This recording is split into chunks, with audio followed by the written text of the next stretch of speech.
Hello friends, welcome to my channel learn with basic.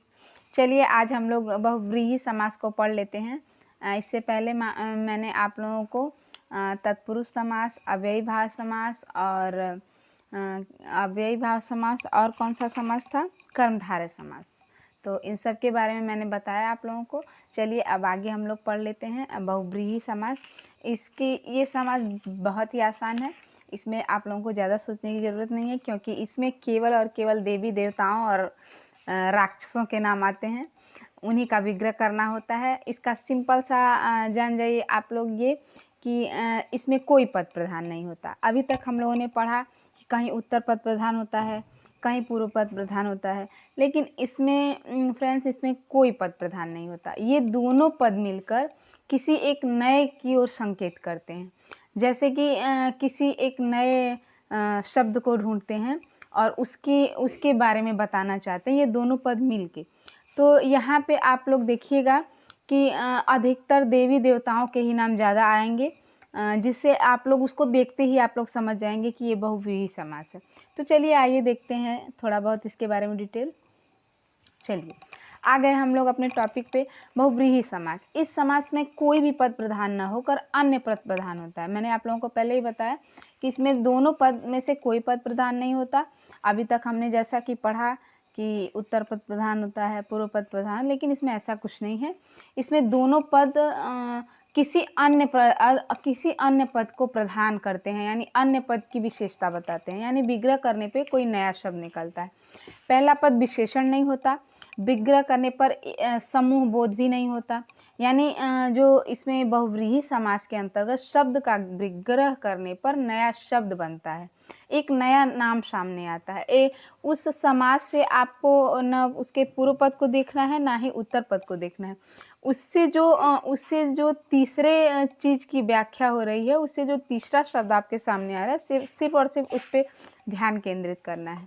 तो जब हम इसको बनाएंगे तो इसको कैसे बनाएंगे, क्या क्या चीज़ें होती हैं, वो सब मैंने यहाँ पे आप लोगों के लिए रखा है। देखिए यहाँ पे मैंने एक शब्द उठाया, लंबोदर।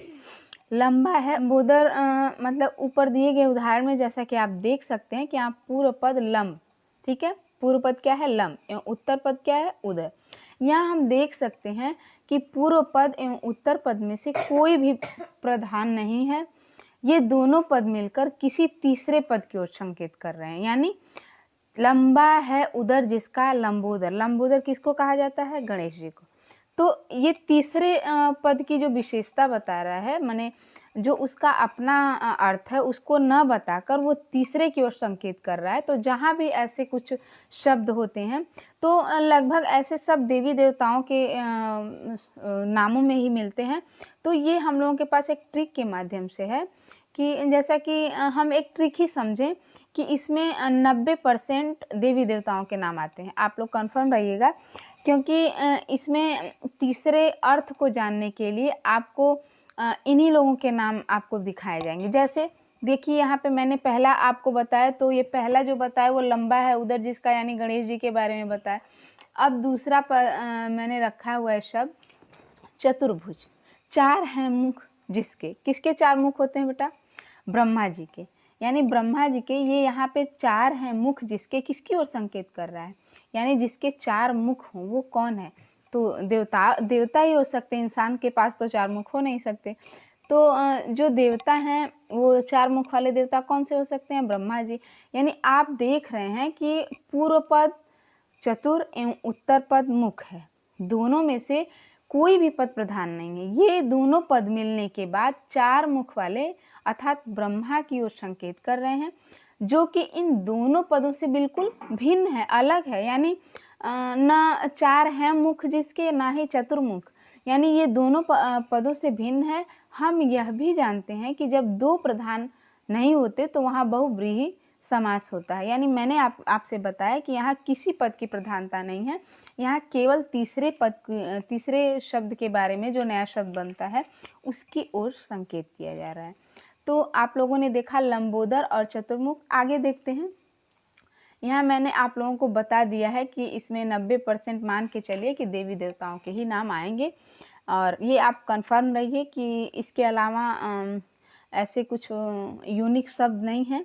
केवल इन लोगों के नाम आपके दिमाग में रहने चाहिए कि इनके अर्थ क्या होंगे, तो उससे आप इसको पकड़ लेंगे। ठीक है, चलिए देखते हैं। आ जाते हैं यहाँ पर त्रिलोचन। त्रिलोचन मतलब 3 आँखों वाला। कौन है 3 आँखों वाला? किसके पास 3 आँखें हैं? शिव के पास, त्रिनेत्रधारी हैं वो।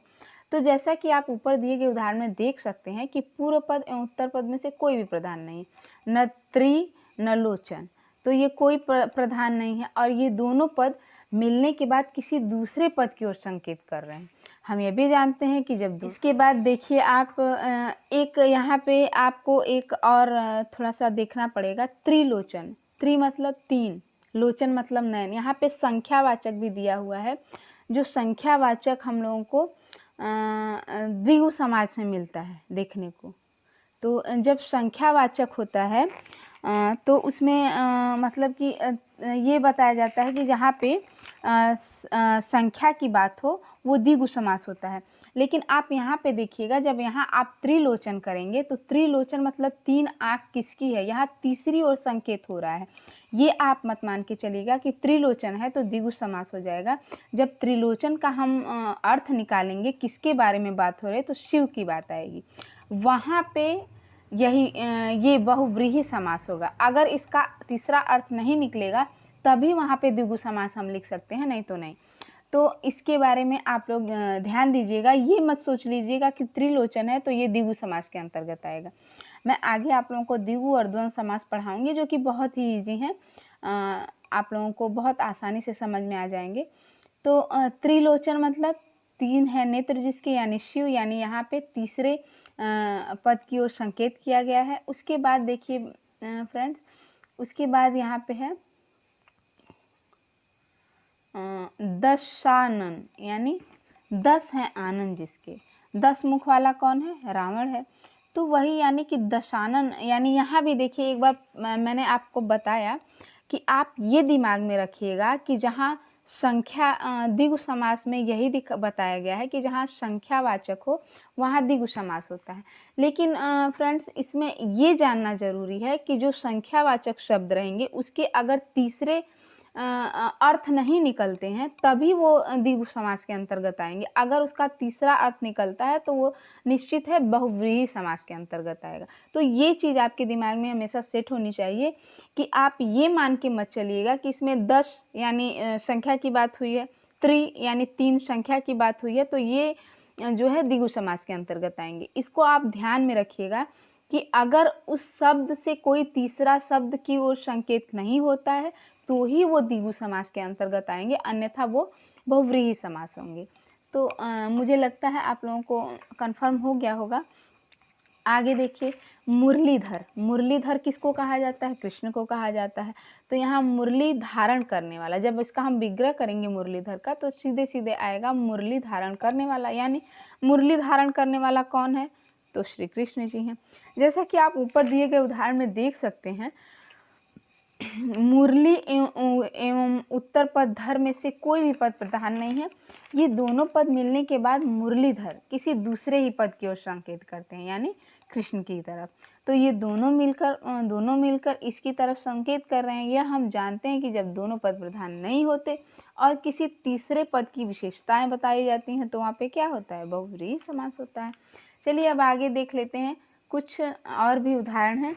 मैंने आपसे कहा कि इसमें 90% देवी देवताओं के नाम और राक्षसों के नाम आएंगे, तो देख लीजिए राक्षस भी आ गया। अभी तक हमने देवी देवताओं को ही पढ़ा। निशाचर। निशाचर अर्थात निशा अर्थात रात में विचरण करने वाला। रात में कौन विचरण करते हैं? भूत प्रेत ही करते हैं, इंसान तो करते नहीं हैं, वो सोते हैं। तो वही बात है कि जिसमें दोनों पद प्रधान न होकर के और किसी तीसरे पद के बारे में बात करें तो वहाँ पे कौन सा समास होता है? बहुव्रीहि समास। तो फ्रेंड मुझे लगता है आप लोगों को बहुत अच्छे तरीके से समझ में आ गया होगा। प्लीज़ आप लोग मेरे चैनल को लाइक, शेयर और सब्सक्राइब करिए, मेरा सपोर्ट करिए, और मेरे चैनल को आगे बढ़ाने में आप लोगों की हेल्प बहुत ज़रूरी है। तो प्लीज़ आइए मेरे चैनल से जुड़िए और मेरे चैनल पे आप लोग सब्सक्राइब करिए, लाइक करिए और शेयर भी करिए, ताकि जिसको भी किसी को भी बेसिक जानकारी के तहत व्याकरण पढ़ना हो तो वो मेरे चैनल से जुड़े और मेरे द्वारा आसान शब्दों से उस व्याकरण को समझे और आगे बढ़े। तो चलिए फ्रेंड्स, आगे मिलते हैं हम लोग द्वंद्व और द्विगु समास को लेके। तब तक के लिए धन्यवाद, नमस्कार, थैंक यू।